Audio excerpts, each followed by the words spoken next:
Hello, everyone. On behalf of the Councils of Real Estate, it's a distinct privilege to welcome you to this session of What's Next for Real Estate and the Life Experience, Economic Indicators, Resilience or Volatility. Thank you for joining us. I'm Anthony Delapel, CRE, 2024 Global Chair of the Councils of Real Estate and Managing Shareholder with the law firm of McCurdy, Riskin, Olson & Delapel in Northern New Jersey. The Councils of Real Estate is a distinguished international group of accomplished advisors addressing real estate challenges worldwide. Experienced, innovative, and credentialed problem solvers, councils reside in 22 countries, practice in many more, and offer expertise in more than 60 real estate disciplines across all asset classes. Each has earned the prestigious CRE designation. I'd like to recognize our exclusive sponsor for today's webinar, Equus Capital Partners. Thank you for your support. Before we begin, I'm also happy to offer you a free subscription to the Counselor's peer-reviewed professional journal, Real Estate Issues. If you don't already subscribe, please visit cre.org/REI to do so. You're encouraged today to utilize the Q&A feature should you wish to submit a question. Your participation is welcomed and we'll answer as many questions as time allows. I'm now privileged to introduce today's moderator, Melissa Reagan, CRE, Managing Director and Portfolio Manager for Nuveen Real Estate. Melissa is a member of the Counselor's Economic Advisory Council, the esteemed group of American and European advisors, some of which you will hear from today. Melissa was invited to Counselor membership in 2018 and has had a distinguished 20-year career in institutional real estate and research. Welcome, Melissa, and thank you for leading us today. Thank you so much, Tony. Appreciate the introduction. I thought we would take a couple minutes just to have everyone on the call very, very quickly introduce themselves, just for everyone who's dialed in benefit. So maybe Hugh, can we start with you? Sure you can. My brief introduction is Hugh Kelly, born, bred, live, and work, Brooklyn, New York. Thank you. I was invited to membership in the Counselors in 1989. I worked for 22 years for Landauer Associates from 1979 to 2001, and then from 2001 until just the end of last year, have run my own counseling practice out of Brooklyn. From 1984 to 2016, I was on the faculty at NYU's Real Estate Institute. And then in 2017 through last year, I was helping Fordham University found its program in real estate. So practice and academics, that's my background. Thank you, Hugh. Appreciate it. Jeff Havsey? Thanks, Melissa. So Jeff Havsey, I joined the Counselors in the mid-teens. Actually, I forget which year it was. I'm currently the industry practice lead for commercial real estate with Moody's Analytics, and I've held a number of jobs prior to that. We'll just get started, make sure we get time in, so I'll turn it over back to you. Thank you. Josh Harris? Thank you. Josh Harris. I've been a member of the Council since 2015. I'm currently the executive director of the Fordham Real Estate Institute, where obviously Hugh Kelly helped get it kicked off. So thank you, Hugh. I also I'm also now working with a family office called Magnolia Hill Partners, working on various real estate and other private equity strategies. And it's fun. I think I've been now on this on our economics council, I think, for a little over a year and a half since we started. Thank you, Josh. Tim Savage. Tim Savage. I'm a faculty member at the Schack Institute of Real Estate at NYU, where I direct the CREFC Center for Real Estate Finance, the goal of which is to try to meld academic finance with how it is practiced among our real estate folks. I've been a CRE since 2019. Thank you, Tim. And last but not least, Will. Yeah, thank you. Will McIntosh, Global Head of Research for Phineas Capital, formerly USAA Real Estate. We're roughly $32 billion of assets under management investing in the U.S. and Europe across debt and equity strategies and many different property types. Thank you. Okay, so let's get started with some Q&A. Maybe we'll just start with you. So Jay Paul, just about an hour ago, was talking to the U.S. Senate and announced that he feels he's perhaps not too far away from potentially cutting rates. So would love to get your view. Do you think the Fed is close, far, rate cuts this year, on hold permanently? Not permanently, but on hold for quite a while. Your views and the outlook for real estate, given your view. Sure. Yeah, I think hopefully we're getting fairly close to getting some rate cuts. I know people have been expecting them since March, and they haven't occurred just yet. But if you look at things like inflation, which the Fed has said that they've been patiently waiting for inflation, particularly inflation to get down to their target rate of roughly 2.5, and we're not there yet, but we're getting close. A lot of people are watching the CPI, saying, well, that's been bouncing around, and it's sometimes it comes in pretty hot.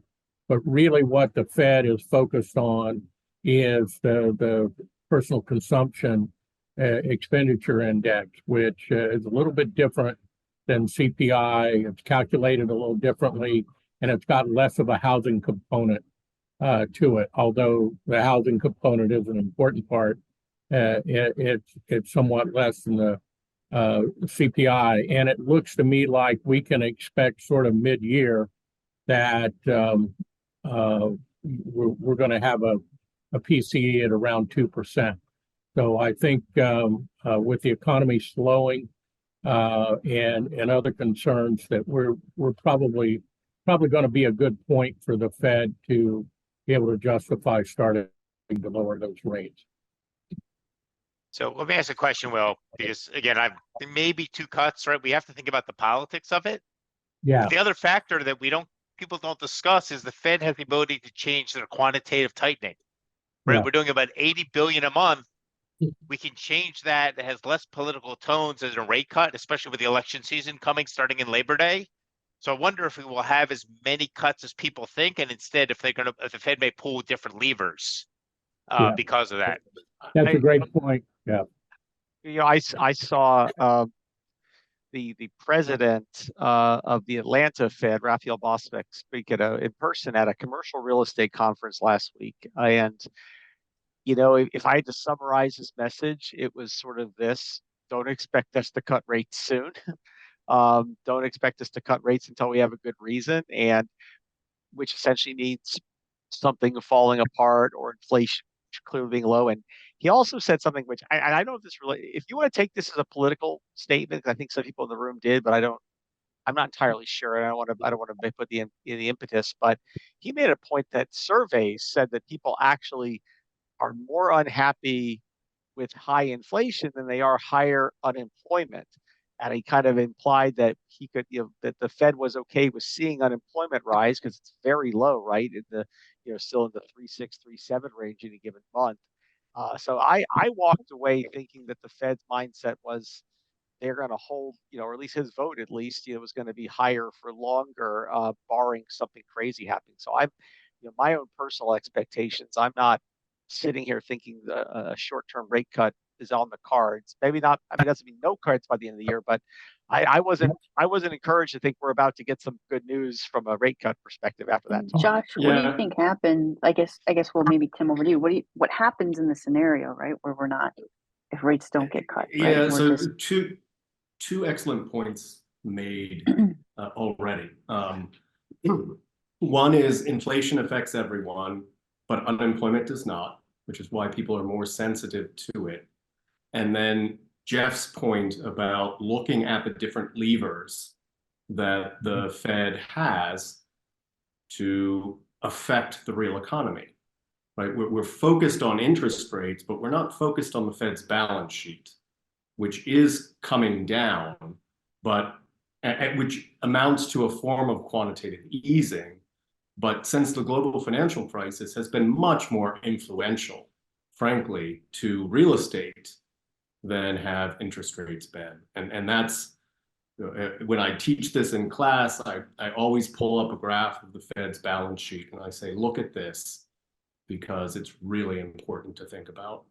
Yeah, you probably also keep an eye on money supply, right? Which we don't pay that much attention to anymore, but which is an important factor continuing in the multi-pronged look that the Fed has on the economy. And that, I think, is something in these public debates and in surveys, Josh, that is generally not well appreciated. These are not unsophisticated folks at the Fed, either at the Board of Governors level, but especially at the staff level. And they're looking at a whole bunch of factors. What we get in these every 6-week Federal Open Market Committee meetings is just a distillation of thinking. The other thing is that if you read the notes to those meetings, and if you stay abreast of the Beige Book reports, you realize that things are very different in different parts of the country. And the vibe, if you will, in different parts of the country is not the same as what national surveys will tell you. And so I think that's important to us in this conversation, because it's those local variations that affect real estate as a whole. Because real estate, for all of its national and international capital flows, remains dependent upon the health and the vitality and the outlook for local economy. So I don't think we should lose sight of that in these macro discussions.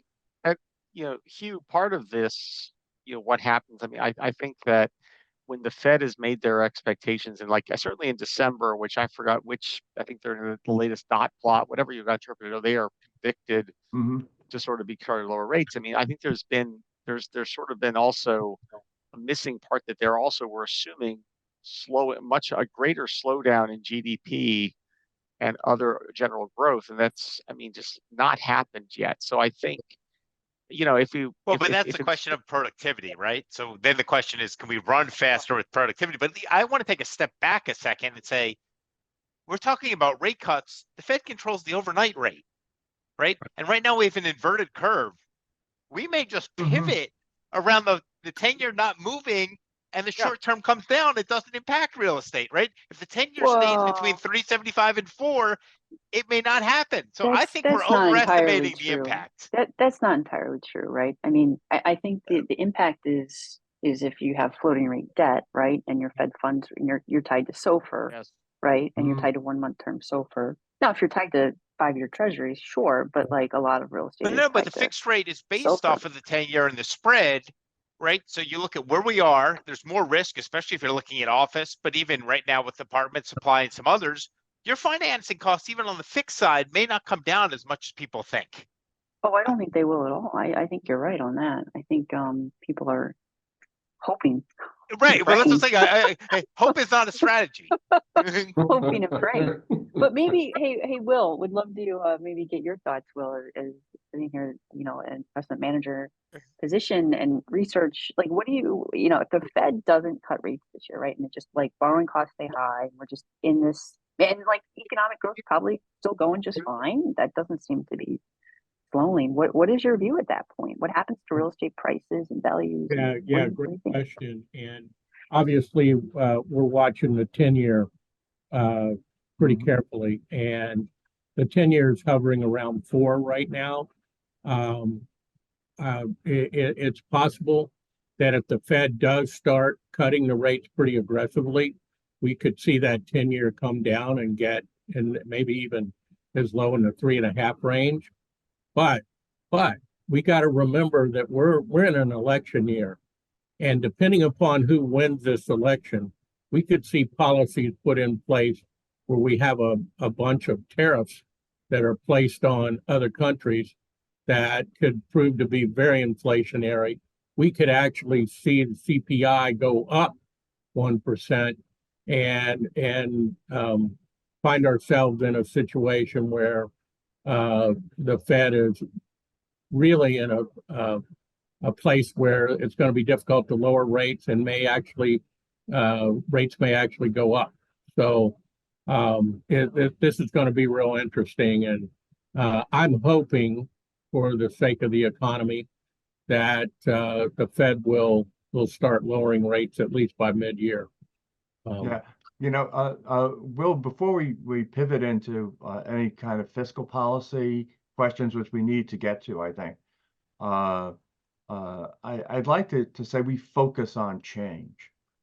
Change is what grabs headlines. Change is what sells ads on cable news and print media.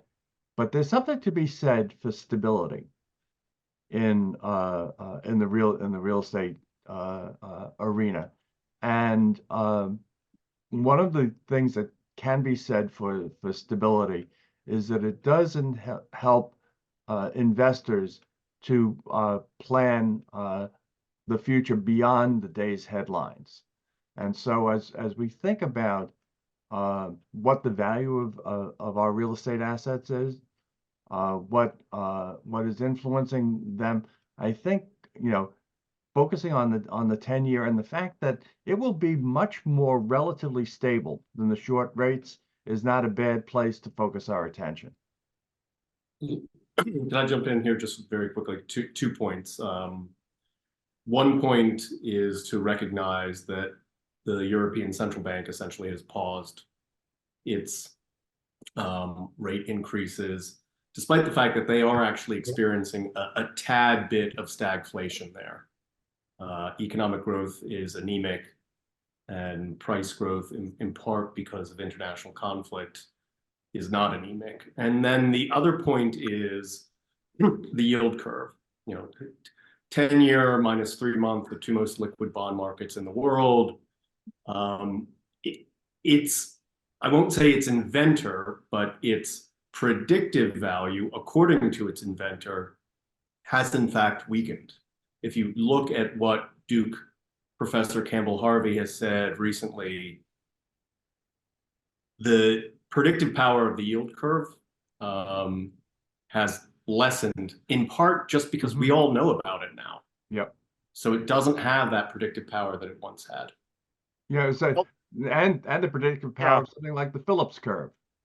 A lot of these very useful rules of thumbs that we all learned as we were getting into the business now seem too mechanical. That the ability, again, Tim, I think you're right. Everybody knows about them, and so they strategize around them. And one of the things that I think occurred is because everybody saw the inversion in the yield curve and considered that to be a potential recessionary signal, that there was a movement of money from the short end to the long end, right? Instead of chasing yield at the short end, people said, well, I kind of remember the Bear Stearns did that, and it didn't turn out too well. And so maybe I'd rather be at the more stable long end. Although I just want to more say, for SVB though. yeah, I have to say this about this. I mean, whether or not the predictive, I mean, look, it's easy to fit a curve on past data, and you should never be too shocked when the next data point doesn't obey a curve that no one made it, no one really required it to fit anyway. So, but to that point, though, I mean, here's the thing, I offer this almost a bit of a question and of a, at least my own thoughts. We've seen interest rates go from near zero, which we knew they weren't going to stay at zero. We knew the Fed was going to raise them, right? So who knows what they think that, it's everyone, certainly in the industry, let alone all of us, has some idea of what we think a normal 10-year treasury is, right? And a lot of people probably are thinking it's got a 3 on it. Some people are hoping it has a 2 on it, but not a lot of people want to accept it's 4. But the reality is we've made this huge move in interest rates. GDP has basically kept on trucking strong. Unemployment's very low. It's hard on a data thing. Do we actually think that this entire run, including even into real estate prices, let alone home prices, I mean, we're seeing CRE prices. We could even argue about that, but do we actually think that this huge change in interest rate regime has like no effect? Like the train just sort of, skips down the rocky, rails and just keeps on trucking because of it? Or is it more of a delayed effect? I mean, that to me, it just seems like this is such a huge change very suddenly to think that just nothing's going to come of it. It seems a bit hopeful. What change are you specifically referring to, Josh? Could be a recession. It could be obviously asset price declines, right? I mean, look, companies and people, right, who have even limited term debt, more of a corporate thing. Obviously, I mean, real estate term debt. We've seen the renewals or the wall, call it the wall of maturities. I mean, to some extent, a lot of assets, a lot of people have priced various things out. Look, granted, if you have a fixed rate mortgage, like on a house that's at 3 or below or whatever, arguably you could just hold on to it until you either die or pay it off, whichever comes first. But it just to some extent, this changes a whole lot of pro formas, a lot of operating statements, and also just the ability for companies to operate. And that's the intent. I mean, that's the whole reason why the Fed at least moved their short-term rate up. So is to Yeah, have an but like effect. I think the problem, right, is you just got to bifurcate what is actually interest rate sensitive and what isn't. So if you think there's a really good stat, like 70% of all S&P 500 companies, like the big ones, like the investment grade rated companies, they all have fixed rate debt. They took that out, whatever, well before, the huge run up in rates. So you have that, to your point, the Term. mortgages, right? But then you have everyone else, you're not tied to that, right? So there's like your interest rate sensitive parts of the economy and then your non-interest rate sensitive parts of the economy. And so I think those are the two kind of bifurcations where a But lot of even real with- estate. Good point. Yeah, but even with Josh's point, the question is, what is the consequence of that, right? So Right. are you just living with lower returns?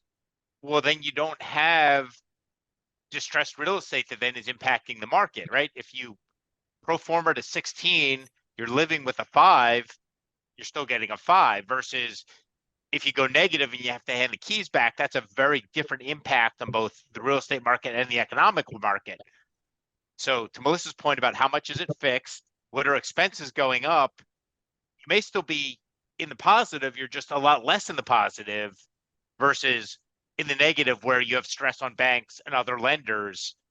I think there's a difference there too. And that's the question, Josh, I think what you're trying to get is how much is that going to be a negative impact versus not meeting expectations? And I'll even Jeff, I'll clarify what extra step is that, we all know or would assume there has to be some level of lagged effect. It has to, the rates don't just move and everybody's like, it doesn't, it comes in over time, and we're gonna, the inverted yield curve gets its 2-year anniversary marker by July. And I don't think, does anyone think it's going to de-invert by between here and July?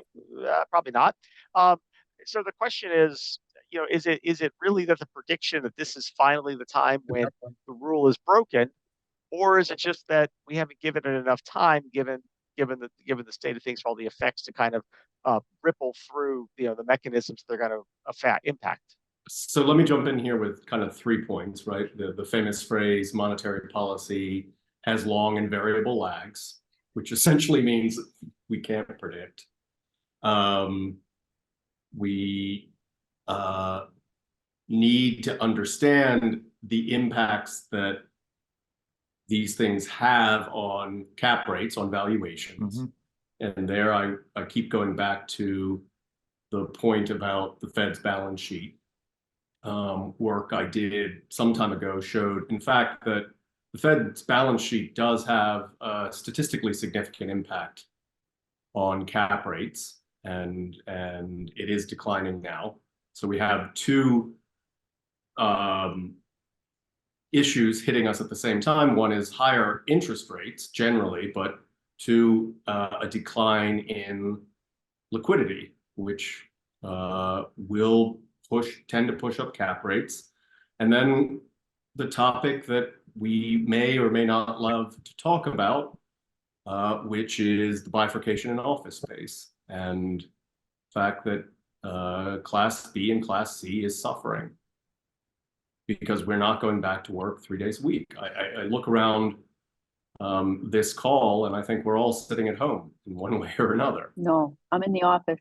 Okay, well, there we go. But I have a short commute. I have a very short commute, so it explains a lot. No, I think you're right. I think there's probably just the effect hasn't fully come through yet. And you talk about office, right? But like your reality is if you were out buying industrial or whatever, it doesn't matter, whatever you were buying at a 3 cap or even 4 cap, you know, in 2020 or 2021, you've taken on a lot of risk at that point. I mean, if the 10-year is permanently higher, so for permanently higher. Yeah, so Jeff and Josh know me well enough that I don't engage in casual empiricism. But I've been at I was at a conference in January. I just came from a conference yesterday. This is a conference run by debt funds. They are much more gloomy now than they were in January, both in terms of performance and in terms of the likelihood of significant rate cuts this year. Mm-hmm. Right, so they're listening to what the Fed has said, but even going back to, well, you know, we've been at it 2 years or almost 2 years now, right?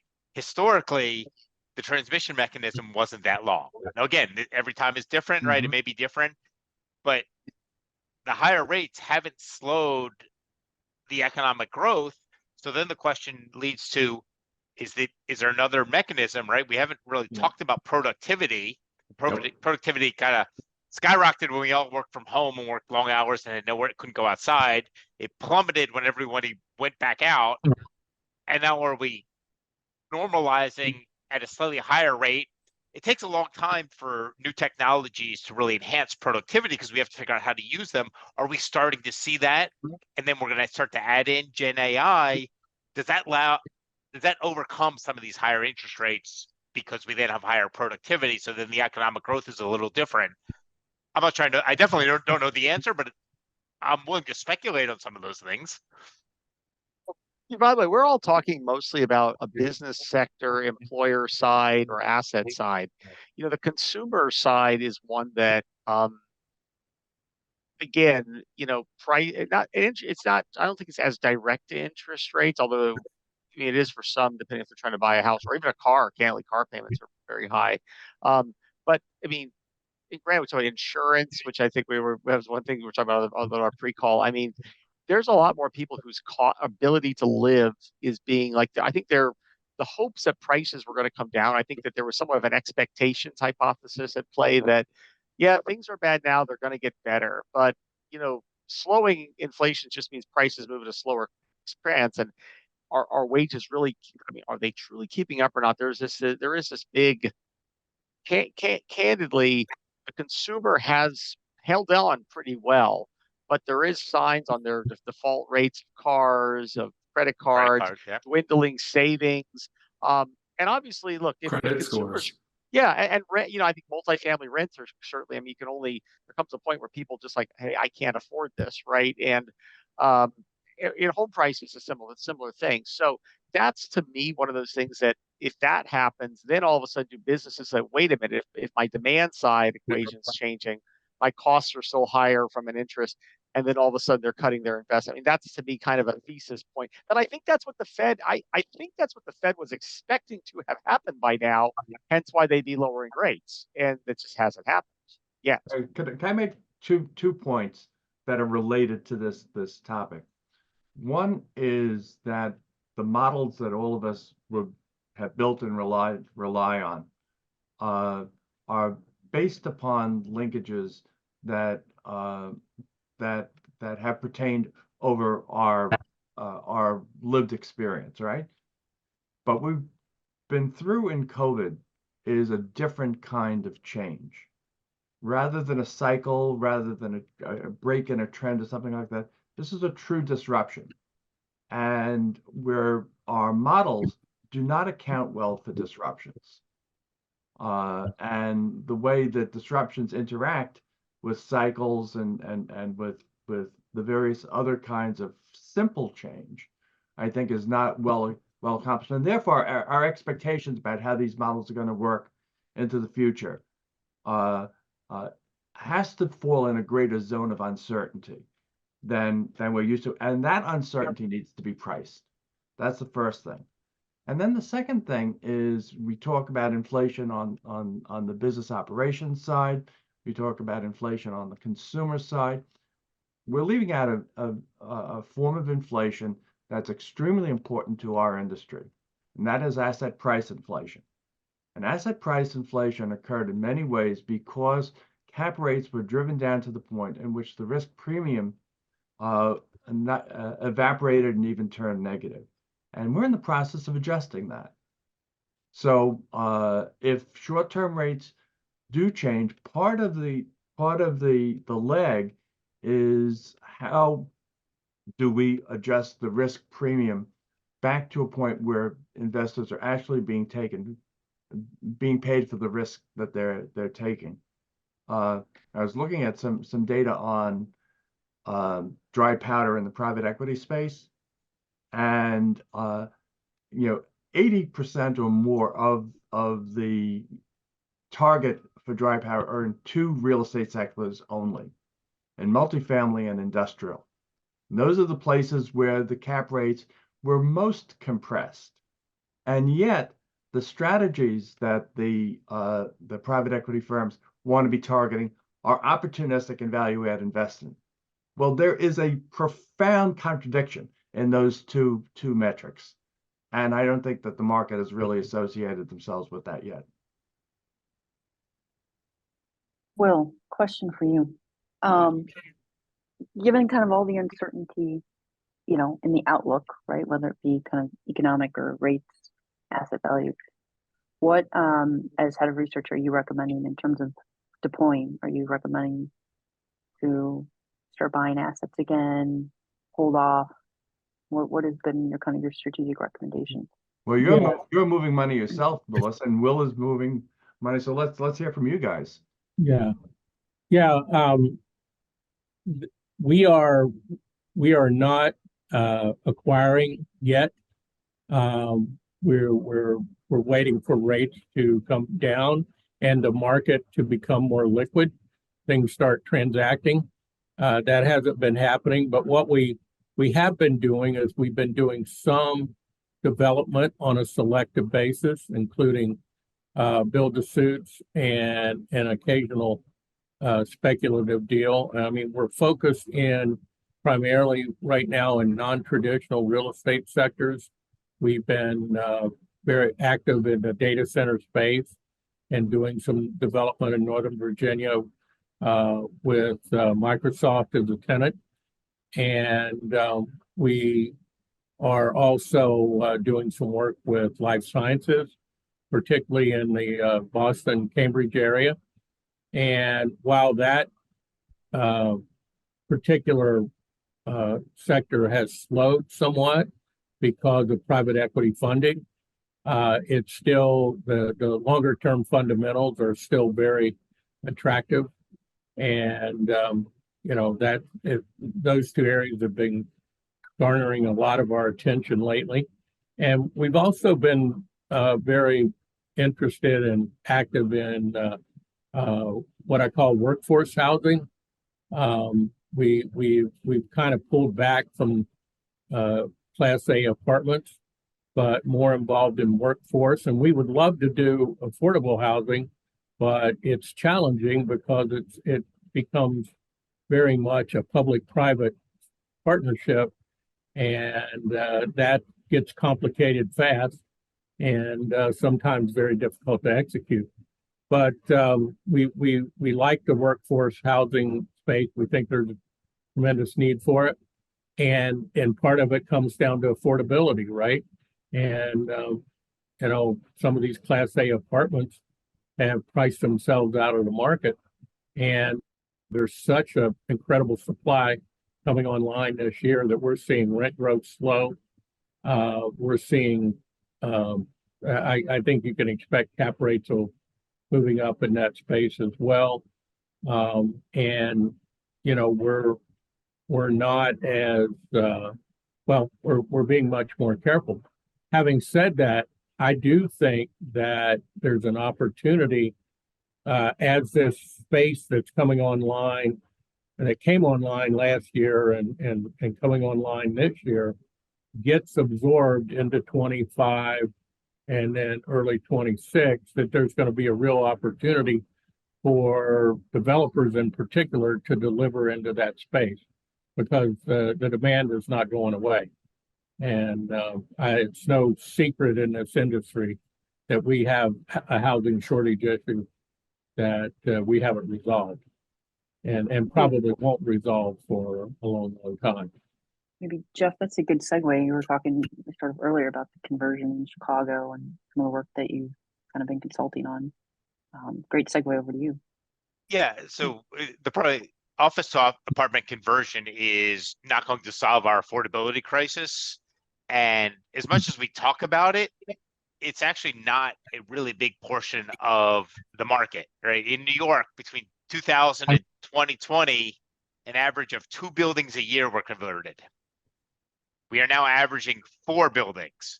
So yes, 100% growth. But in a 400 million square foot office market, it's not materially changing it, or millions of.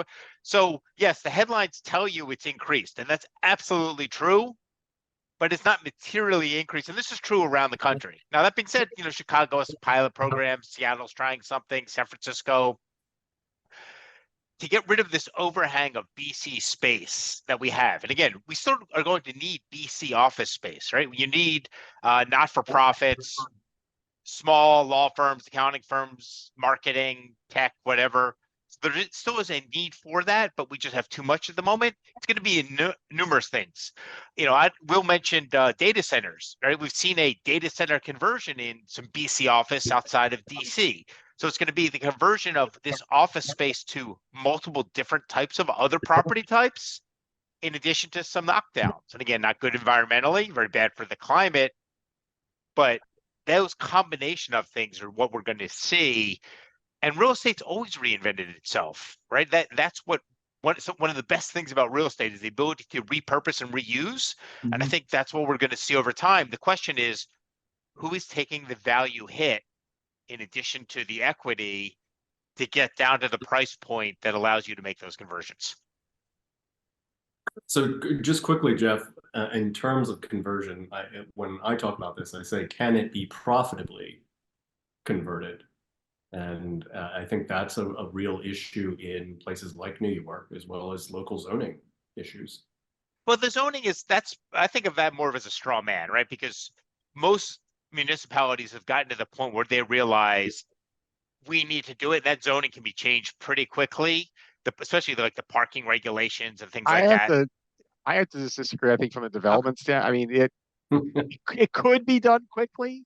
The reality is the actual risk factor of getting all those approvals and the NIMBYism that can still, or the myriad of things from putting you have to use prevailing wage labor, you have to do this, and suddenly you're taking a deal that was maybe marginally profitable. But that's the prevailing wage though isn't a zoning issue. That's a concern like that. Yeah. That I'll put that in a different bucket than. But most of these are there aren't a lot of buildings that are profitable anyway. There are very few that can be converted. To me, there are other issues ahead of zoning, right? What is the shape of the floor plan of the building? Are there still tenants? What's the financing? Can you get those come up much higher? If you line everything else up and then you say, oh, I need a parking waiver.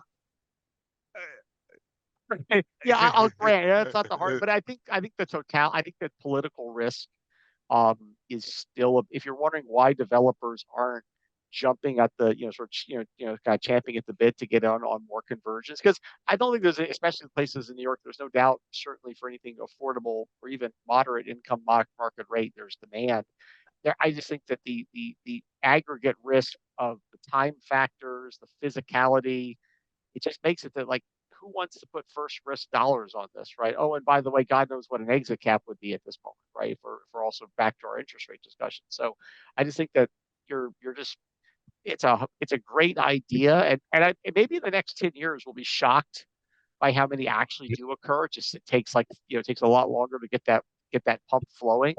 But it's really difficult from a developer perspective. Right, and the math doesn't work for most of these, right? That's right. That's what I'm curious about. When I talk with engineers, I say, how does the math pencil out Can this be, it can be done just from a physics perspective, but it can't necessarily be done from a profitability perspective.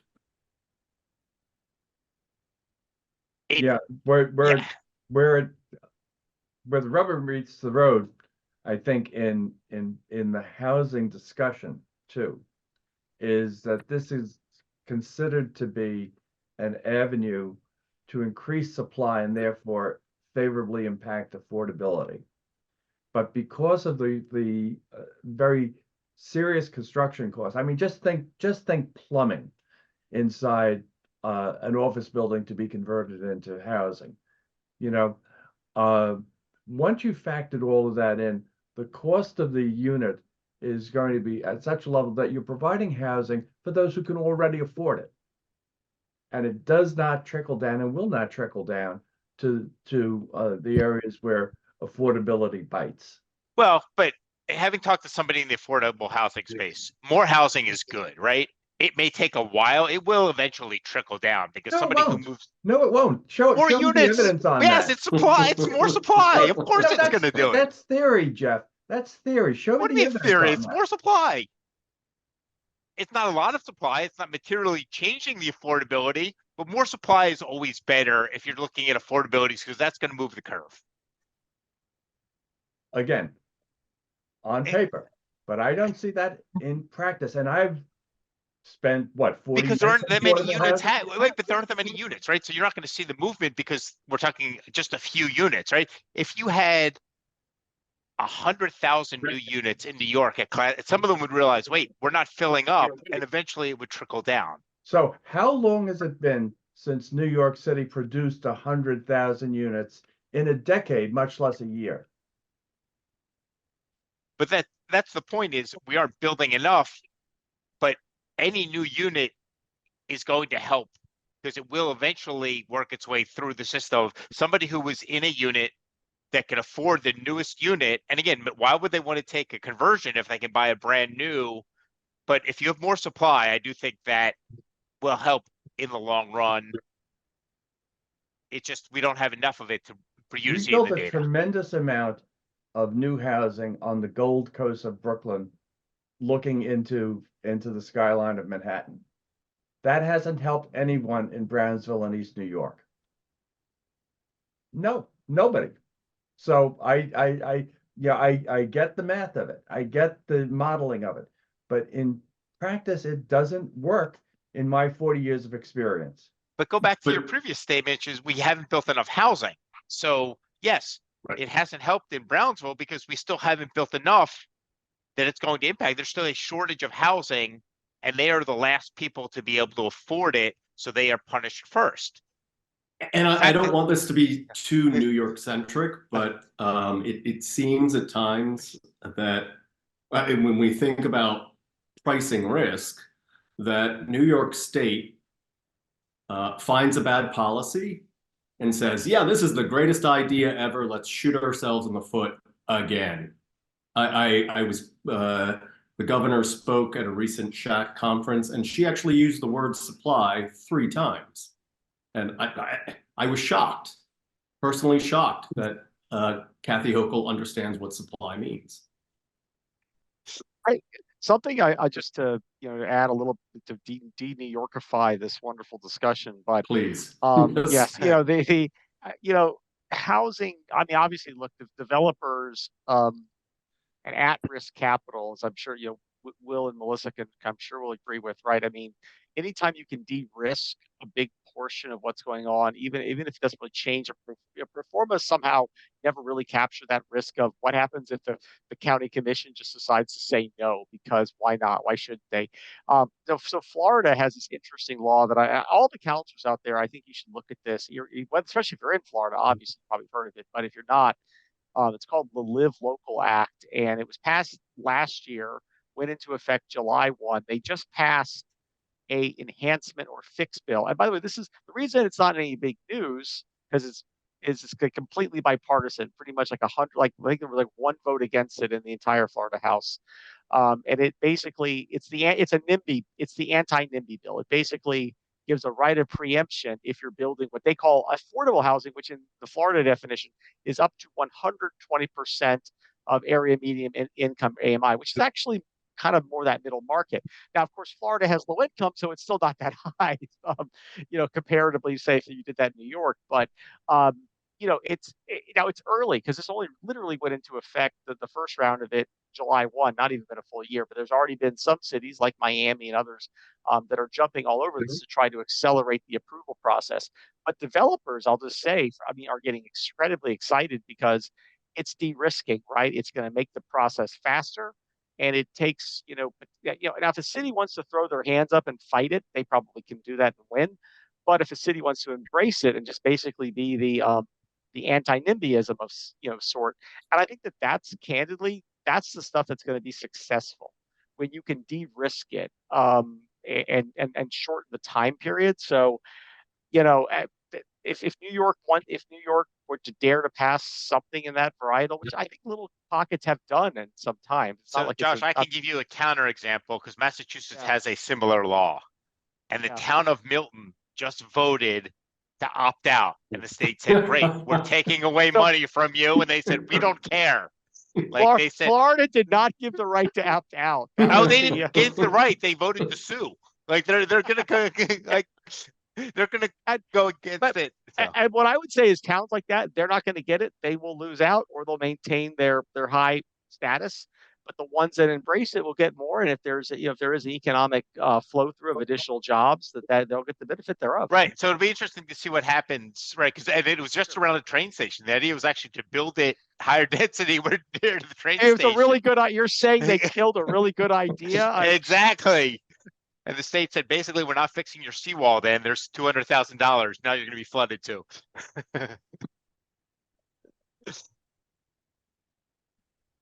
So how about if I jump in now, because I've been listening with great interest and I wanted to try to take all this high level discussion and bring it home to some more base concepts. First of all, I'm just a lawyer, and this panel has a lot more educational degrees than I have, and they understand things at a different level than I do. But when I hear the word curve next to yield, I think of Sandy Koufax's curve, right? And I hear Hugh Kelly talking about change, and I'm thinking about Pedro Martinez's change up because it's baseball season that's starting. And what I'd like to do is throw all of you some softballs now, okay, with that in mind. So let's talk about two elephants in the room, and anybody can offer whatever they want to about these questions or issues. Number one is the influence of our deficit, which is about, I think it's about $1 trillion. That's what I read and see on the chart that keeps updating all the time. And then to the extent we have consumer good inflation, we've got this country called China, which can make things a lot less expensively than us. And why wouldn't they, we talk about flood resilience and all that, why wouldn't they flood our country with more product than they've already done to try to beat us on the pricing? Any thoughts as to either of those? I want to take the consumer goods one. I'll let somebody else handle the deficit one. But I obviously COVID and some of the you can, whether you want to call it COVID, the interesting political dynamics we've been in, which includes even things like the Ukraine war, because Ukraine was one of those countries that made a lot of cheaper a lot of material. Ukraine was great for production of lots of stuff, agriculture, otherwise. Yeah, I mean, the global chains have been broken. It does appear that that's gotten better, but I do think that, from the cost side, I don't know that it's goods is our problem anymore. I think we're now at a point where the remaining sticky inflation or issues are coming more from services and wage type inflation. So I'll count on the Chinese probably, because by the way, there's a lot of shipping containers available now. There wasn't for a while. So I don't think that's a problem. I think China will do that, is I guess my answer. But I do think it's now the service, it's now the flow through the service side of inflation and that I think is still coming in to bite us. And I don't think the Chinese can help on that one. Not as easy. Maybe their AI or bot or AI might help on that one. Right? That's sort of the other side. So I'll just weigh in quickly on China. China has become a lot less transparent now than it was even a few years ago. They own a lot of U.S. debt. They buy a lot of US debt, which slightly addresses the deficit issue, but under Xi Jinping, they're just much less transparent now, and the data coming out of China is more uncertain now than it was a few years ago, and they officially said they're sort of going to, given U.S. sanctions, they're going to go it alone on the AI front. I think, and Will talked about this a little bit earlier, which is the higher inflation, right? We've gone from chasing the cheapest price to, on one hand, some supply chain resiliency, and on the other hand, there's some nationalism in there, but we are less worried about the cheapest price, and that will probably lead to higher steady state inflation compared to what we had for the first part of this decade and the very end of the last century. So I think we're going to see higher prices because of that. How about any thoughts from any of the panelists about the state of the industrial real estate market? It seems like there's been less activity, certainly, right? But pricing, at least in the Northeast, doesn't seem to have been affected. It might have plateaued. Any thoughts about whether there are some things to look for in that market going forward? Let's not talk about New York. Let's talk about other places around the country or even in other parts of the world, which probably have the same demographic, influences that we do. Any thoughts about that, or any other asset classes that you view as being ripe for buy opportunities as opposed to the office properties that may be, coming due, where you might be able to buy the debt or debt position in order to get in at a low price? Yeah, I can jump in on the industrial front, and I can tell you that we've done a lot in the industrial space. We've done over 150 Amazon developments, and we're in Mexico with them now. We're in Europe with them now, and staying very active, but mostly developing. I can tell you that long term, we like the fundamentals in that space. E-commerce is not going away. What we're dealing with right now, though, is a lot of new supply coming online this year and next, which is putting downward pressure on rent growth. But if you peel the onion back, as we researchers like to do, a lot of that new space that's coming online is heavily focused in the bulk warehouse. In other words, the larger warehouse space, the more regional and last mile, if you will, warehouse space is still fairly attractive. And we just like the fundamentals there, and we think long term it's gonna be a good space to be in. In terms of right now, it's tough to buy. Cap rates are, particularly if you're going to put debt on it, you don't want to walk into a situation where you're looking at negative leverage right out of the chute.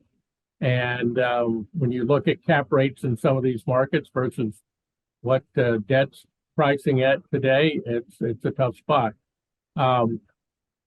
So we're good and in that space, and we like what with all the onshoring and nearshoring that's going on in Mexico. It's really interesting down there right now. But you got to be careful. You got to have the right partner, and pay attention to what you're doing, or it could be extremely risky. One other thing, Will, on that is that industrials have the benefit of stability. You're doing long-term net leases. The cap rates are low, but you're not dependent upon near-term changes in market rents. You're in, and it's a bond-like return. And in uncertain times, that's not such a bad element to have if you're investing in a mixed portfolio of assets. Exactly. And as I said earlier, we like the data center space. The problem is those data centers will cost you $900 million to build. So if you want to build 3 or 4 of those, you can blow through your balance sheet pretty fast. And you're out spending a lot of time trying to assemble capital to pull that off. And it's an interesting thing, Hugh, to your point. Getting some of these major tech companies on the hook for a 10 or 15-year lease is quite a feat, but it costs you a ton of money to get there, and not everybody can assemble that kind of capital. And and it's not easy. I think about what it takes just to pull one of those off, where you've got to have a lot of power just for one of those facilities. And we like to talk about price per square foot and all that. We're talking megawatts. We're talking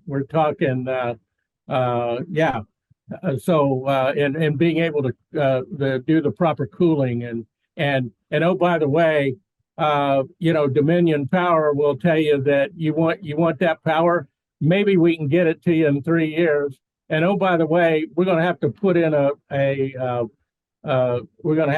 a substation, and that's going to cost you. So, I mean, it's time to get on the exercise bike.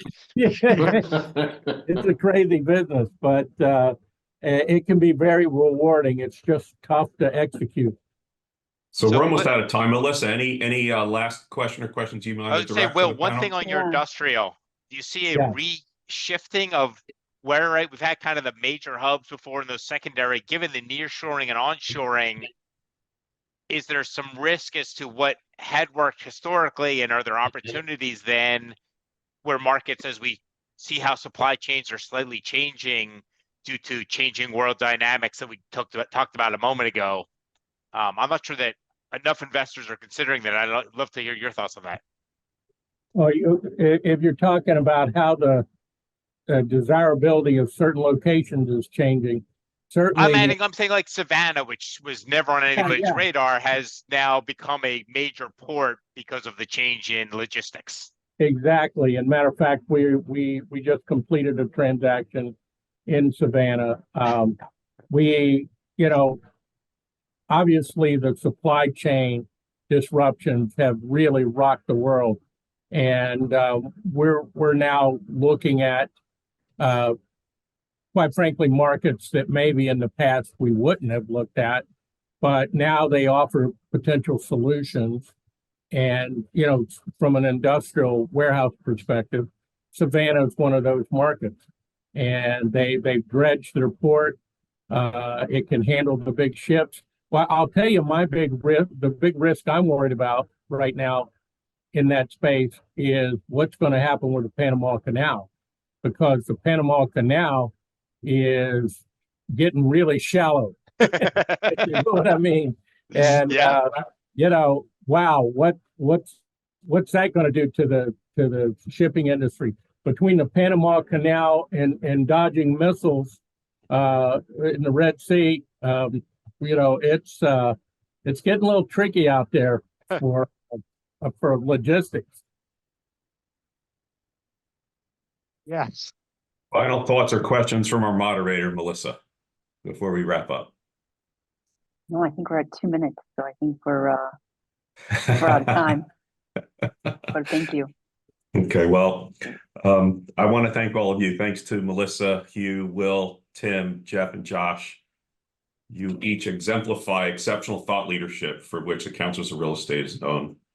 My only parting thought would be to consider the potential influence of two things. Number one, how all this infrastructure money is trickling down into at least our country, and how it might influence real estate in different ways.